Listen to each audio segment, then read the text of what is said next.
فيديو جديد النهاردة مع إيرين. زي ما عودتنا دايما إن هي بتعمل كل فساتينها أو لبسها عامة من غير خياطة ومن غير قص ومن غير أي حاجة خالص. زي ما احنا شايفين ده ايه شارب جابته وطبقته 4/4، وبعدين حددت الرقبة اللي هتلبسها منها، وبعدين زي ما احنا شايفين لبست البلوزة الإشارب وعملتها بلوزة بطريقة حلوة قوي وسهلة وما فيهاش اي حاجة، من غير خياطة ومن غير اي حاجة لبست الاشارة. شايفين الابداع والجمال هنا. هتربط دي حزام، جابته وربطته على وسطها. هنا كمان ده اشارب هتعمل منه بلوزة. شايفين جابت الشرب وبعدين لفته حوالين صدرها، وبعد كده جابت الحرفين على قدام، وبعد كده ربطتهم استك الفلوس زي ما احنا شايفين، وبعدين فتحت الكشكشة من بعضها علشان تدينا الشكل اللي احنا شايفينه ده، وحطت في النص بروش عشان تدي شكل للوردة او للبلوزة عامة. هنا برضو هو نفس الإشارب وهتلبسه بطريقة مختلفة، هتعمل شكل تاني، هتعمل بلوزة شكلها مختلف تماما. جابت هنا الحرفين وبعدين شبكتهم مع بعض بالبروش، وبعد كده عملتهم من ورا. هنا هي نفس البلوزة. هنا بقى هنشوف إيرين هتعمل ايه. هنا دي قطعة قماش مقفولة أو متخيطة ولبستها زي الفستان. دي قطعة قماش تانية جابتها هي وبعدين قصتها، هنشوف هتعملها ايه. حددت هنا الرقبة والكمام، هنشوف هتلبسها ازاي. هنا لبستها لبست الرقبة، و هنا ما عملتش حددت الكمام زي ما شفنا مقفولة. ودي قطعة تانية او هي نفس القطعة بس فتحت لها الدراعات الكمام علشان تغير برضو في شكل البلوزة. شايفين هنا برضو لمت الكشكشة دي، لمت الزيادة وبعدين عملتها بالدبوس. هنا دي بلوزة هي لابساها برضو هتغير في شكلها. جابتها وجابت الزرار او الدبوس ده بتاع بعد كده لمت برضو هي شبكة الحرف مع البتاع بالبلوزة. هنا كمان ده دبوس قفلت بيه وده شكل حلو برضو للبلوزة، وعملت هنا شكل للبلوزة.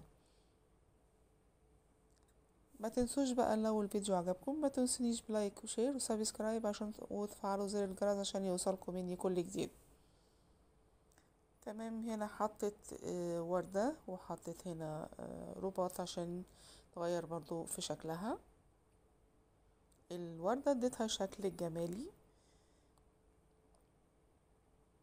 دي زي ما احنا شايفين ده جويب، شايفين هتعمل بيه ايه.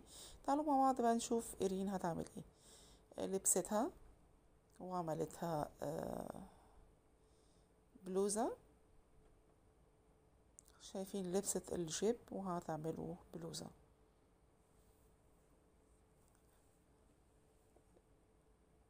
لمت هنا الحرف بتاع البلوزة الديل، وبعدين ده عقد ربطته ولبسته في رقبتها. طبعا هي لابسة الطب تحت البلوزة. هنا ده دبوس عشان تقفل بيه الحرفين على بعض. يعني عملت من الجيب بلوزة.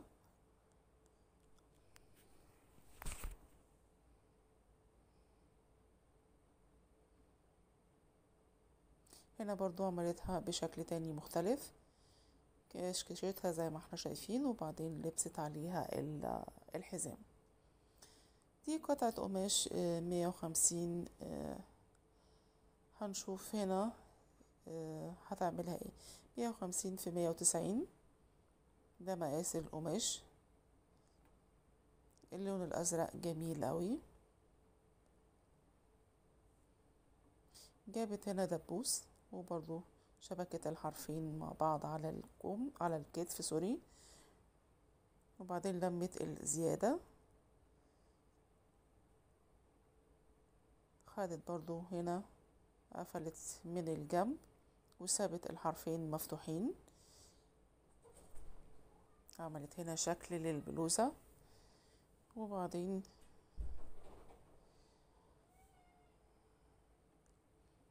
سوري للفستان.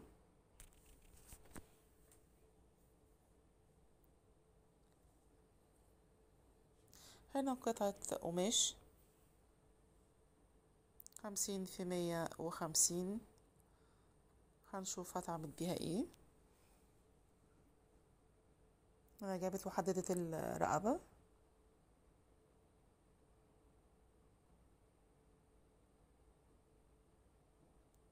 هي طبقت قطعة القماش نصين وحددت الرقبة من النص، وبعدين لمت الزيادة كلها على ورا بدبوس، دبوس المشبك العادي،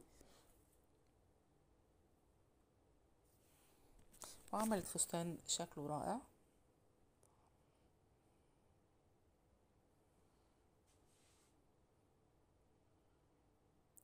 هنا هتلبس حزام لونه ابيض مع اللون الموف شكله او البتنجالي.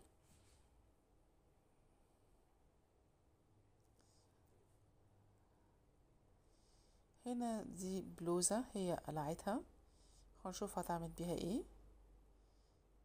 هتلبسها بطريقة مختلفة تماما.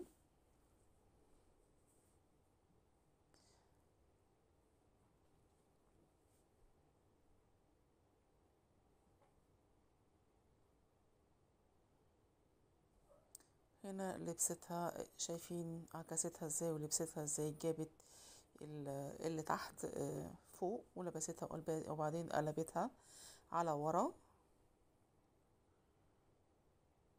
ودول الكمام.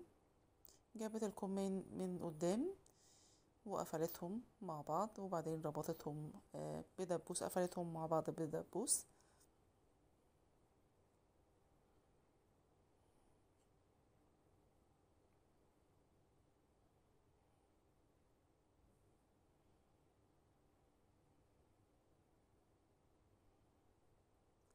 هنا زي ما احنا شايفين كمان، هنا دي بلوزة هي لابساها.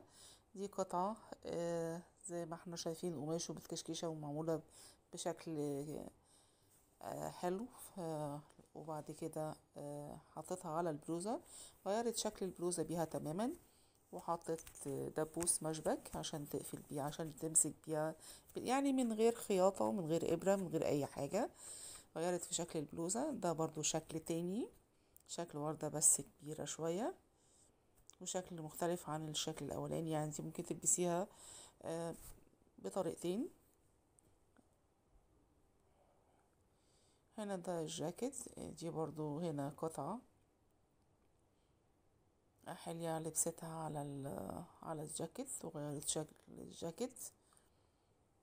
هي نفس الفكرة برضو على حاجة تانية، وغيرت برضو الشكل. هنا زي ما احنا شايفين دي قطعة قماش، جابتها وتنتها نصين، وبعد كده كشكشتها من النص زي ما احنا شايفين على بعضها، وقفلتها بالاستيك الفلوس، وبعدين بتفتح الكشكشة اللي هي عملتها.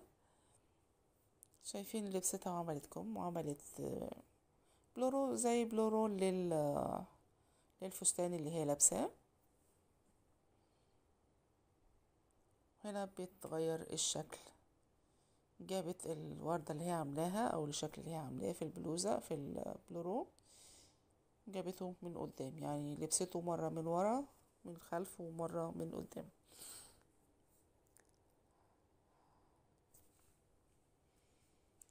وبكده تبقى لبست الفستان بشكلين مختلفين.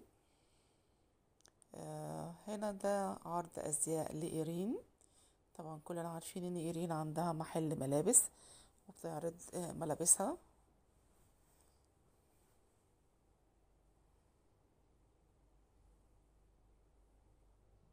فساتين شكلها حلو شيك.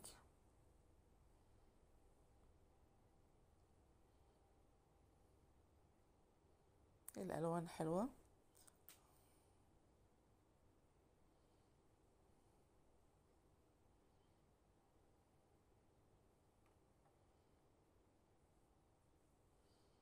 هنا بتعرض برضو اللبس بتاع إيرين.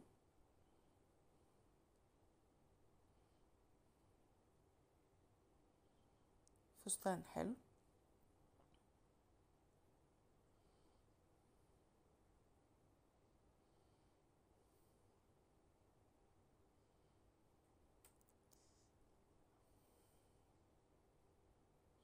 ألوان حلوة ومبهجة. حلو اللون ده، واللون ده جميل جدا.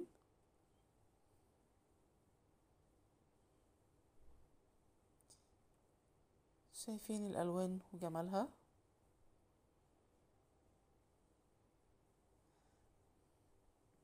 ده عرض أزياء أو دي زبونة بتقيس فستان. وبكده يبقى الفيديو بتاعنا انتهى، واشوفكم في فيديو جديد، والسلام عليكم ورحمة الله وبركاته.